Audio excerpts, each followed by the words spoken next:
শুধু তোমার জন্য।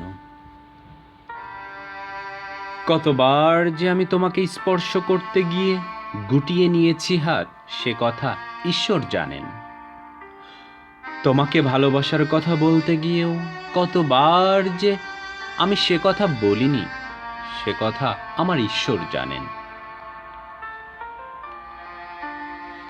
তোমার হাতের মৃদু কড়া নাড়ার শব্দ শুনে জেগে উঠবার জন্য দরজার সঙ্গে চুম্বকের মতো আমি গেঁথে রেখেছিলাম আমার কর্ণযুগল।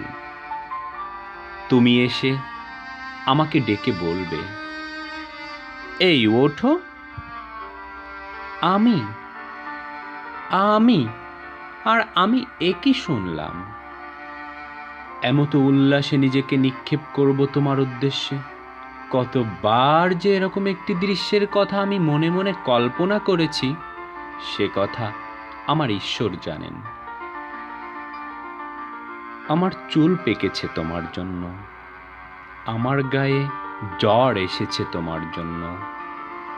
আমার ঈশ্বর জানেন আমার মৃত্যু হবে তোমার জন্য। তারপর অনেক দিন পর একদিন তুমিও জানবে আমি জন্মেছিলাম তোমার জন্য, পাগলি, শুধু তোমার জন্য।